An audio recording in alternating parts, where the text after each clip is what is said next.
Bueno, mi trayectoria profesional, yo soy periodista, reportero, básicamente, que me formé en el Universal, donde trabajé durante muchos años, tanto en el diario, en la redacción, como en la agencia de noticias INAC, que era la empresa que se ocupaba de darle cobertura nacional a la información que publicaba el Universal y algunos otros medios. Nací en Caracas y desde muy joven, pues, mi padre trabajó como periodista también en el Universal durante más de 40 años y desde niño el Universal era en parte mi sitio de recreo y fui agregándome ahí. Estuve en la Universidad Católica Andrés Bello durante algún tiempo, cuando estaba en la esquina de Mijares, con el padre Ancísar Mendoza como director de la Escuela de Periodismo, un gran maestro, con otras figuras importantes de las que me nutrí y con las que inicié amistad, como el profesor Manuel Pérez Vila, que era el profesor de Historia de Venezuela, y con quien establecí una estrecha relación de la cual me siento muy orgulloso. Creo que es un gran venezolano, un hombre fundamental en la bibliografía y en la historia del país, y creo que merece constante recuerdo por parte de todos nosotros.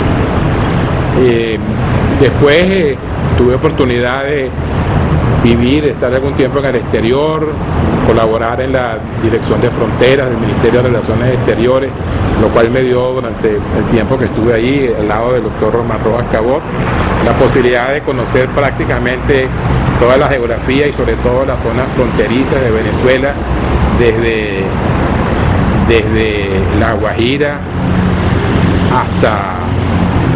hasta la desembocadura del Orinoco, además del Caribe insular.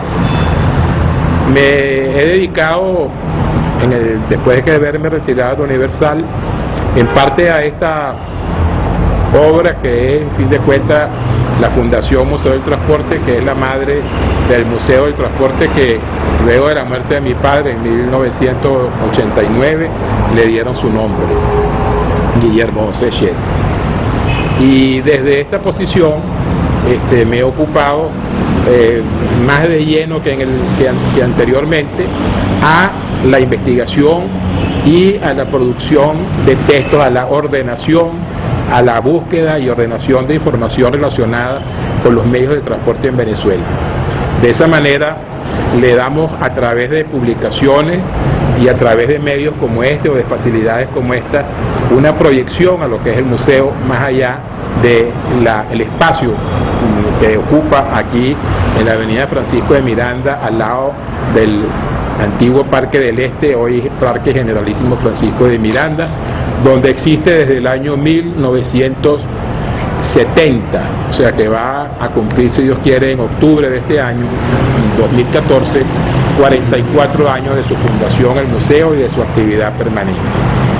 Si yo siempre lo digo, porque procuro ser lo más sincero posible y lo más objetivo posible, esta institución tiene unas carencias enormes, tenemos unas deficiencias impresionantes, podemos ser objeto de muchísimas críticas, pero sostengo con mucha responsabilidad que si no hubiese sido por esas acciones que se llevaron a cabo durante parte de la década de 1960 y los años 70, al comienzo de la primera mitad de los años 70, cuando mucha gente se entusiasmó y trajo aquí y aportó al museo de parte del Estado, de parte de particulares, estos bienes que lograron reunirse, que lograron organizarse y que lograron exponerse aquí y que están presentes desde hace 40 años aquí en estos espacios, eso se hubiese perdido todo.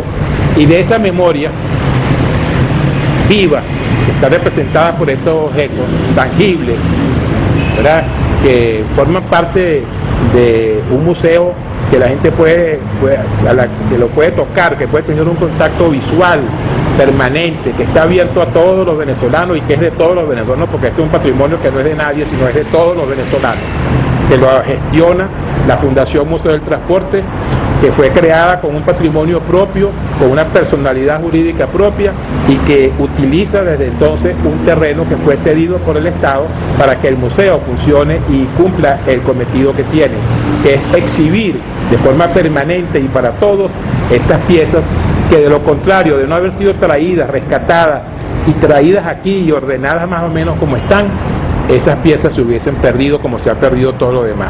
Ustedes pueden recorrer todo el territorio nacional y de ferrocarriles no encontrará nada, si acaso alguna pieza por ahí tenida, a lo mejor en el vigía de una de estas locomotoras como las que tenemos detrás, que formaba parte de la colección del ferrocarril del Táchira, pero del resto no hay nada, inclusive de lo nuevo, de lo más actual, de lo del siglo XX, no hay nada, convertido en chatarra, en Barquisimeto, en otras partes, en otros depósitos que existen por ahí.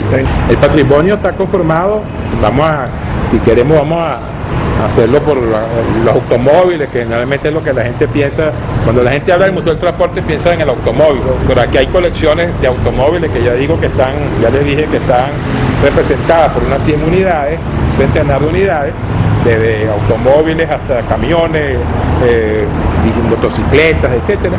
Después tenemos la colección ferroviaria, que incluye 12 locomotoras, de la locomotora más antigua que hay en Venezuela y la única pieza que quedó del ferrocarril Caracas-La Guaira, que fue inaugurado en 1883, esa está en el Museo del Transporte.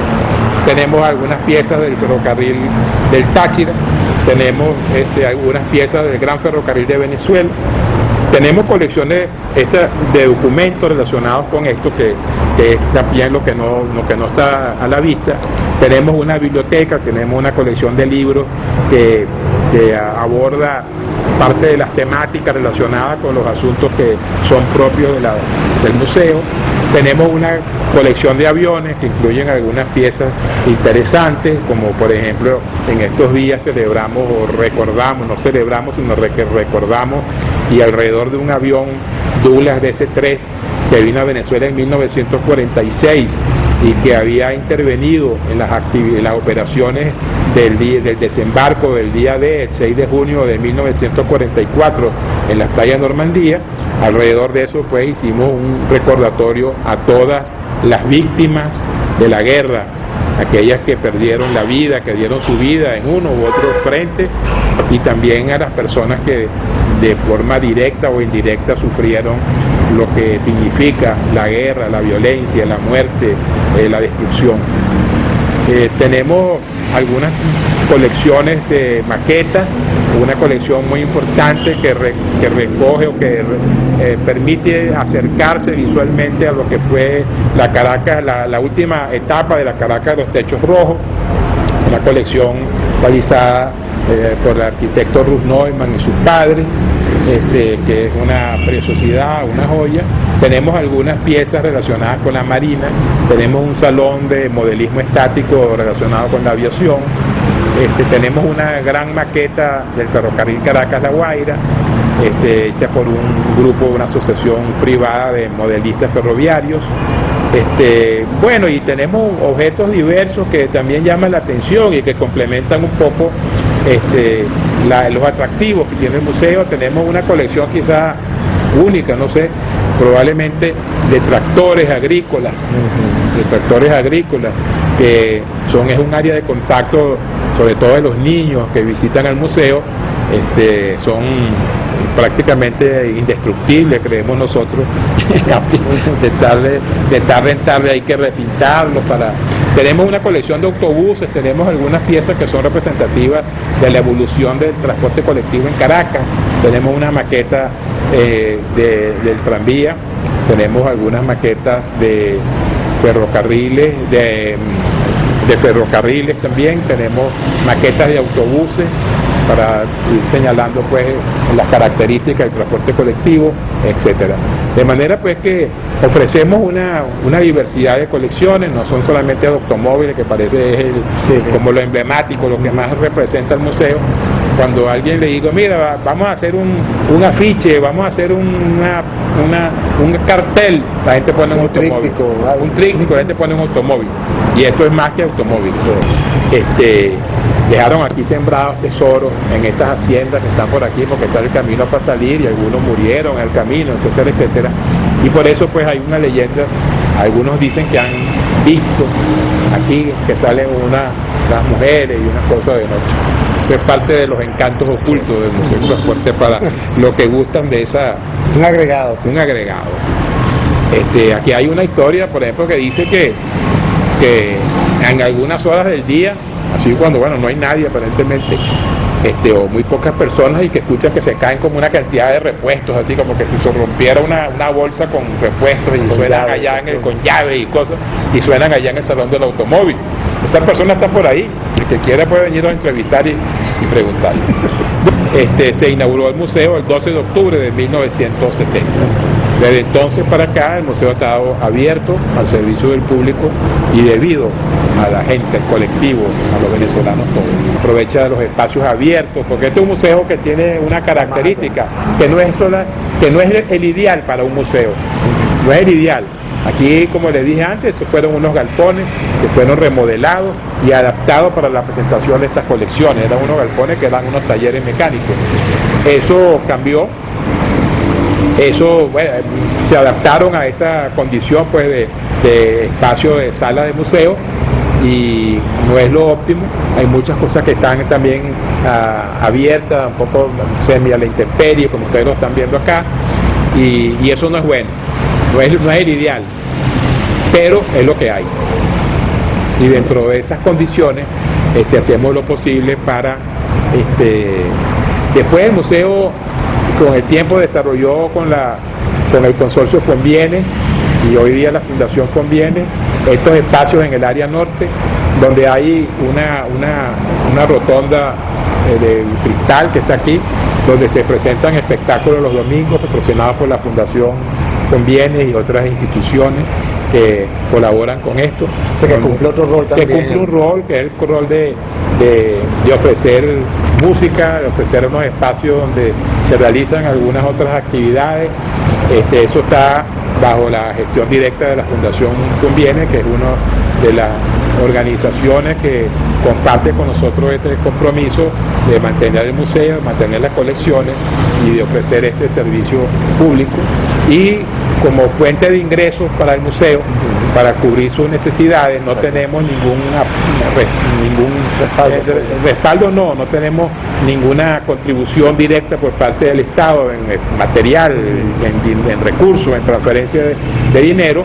Tenemos un espacio facultado por el contrato de condominio que tenemos de comodato que tenemos con el Ministerio del Ambiente, el terminal de la empresa de autobuses Peli Express. Es una actividad que está permisada o es posible dentro de los alcances del contrato de comodato que tenemos, porque es una actividad relacionada con el transporte. Hay un terminal de transporte público, de transporte colectivo interciudades. Hay una antena también de Movilnet, que fue una de las primeras antenas colocadas por la empresa predecesora de la estatal Movilnet, y que también la empresa, cuando montó esa antena, donó un espacio al museo, que por cierto acaba de ser repintado por Movilnet, lo cual le agradecemos mucho. Le repintaron ese edificio que rememora en alguna forma arquitectónicamente uno de los locales de un distribuidor de automóviles de los que funcionó en la zona de Puente Hierro, cuando ahí un poco se concentró la venta de automóviles nuevos en los años 40 y 50. Y esas son básicamente las fuentes. Esto es una institución que se autogestiona, forma parte del Museo del Transporte del Sistema Nacional de Museos. Hemos tenido una excelente relación y colaboración por parte de IARTES, de parte del organismo dependiente del Ministerio de la Cultura, que se dedica a los museos, a la atención de las artes, de la cultura, el ente responsable, el Instituto de Patrimonio también. Todas las piezas que están en el Museo del Transporte están registradas por el Instituto de Patrimonio, forman parte del patrimonio cultural de Venezuela. Bueno, oye, el proyecto de siempre es mantener vivo el Museo del Transporte, la preservación y poderle dar atención a las piezas. Lamentablemente en Venezuela no existe una vocación por el voluntariado, pero por el voluntariado serio, por el voluntariado responsable, continuado, porque es muy fácil decir, bueno, yo te voy a ayudar, pero cuando yo pueda, y eso resulta que es un ofrecimiento, una oferta demasiado precaria. Yo le comento a personas que también han tenido la fortuna pues de compartir la experiencia conmigo de ir a otras partes y de ver instituciones como esta, más grandes o más pequeñas, cuya posibilidad de subsistencia está basada en el voluntariado. La institución smithsoniana, que el señor Mendoza en el discurso que dio cuando se inauguró el museo en el año 70 dijo, no podemos aspirar a que vamos a tener una institución smithsoniana, pero vamos a esforzarnos para que tengamos un buen museo del transporte, un buen museo. Ocurrió con el automóvil. El automóvil llegó a Venezuela en 1904, un automóvil que trajo un señor médico de nombre Isaac Capriles.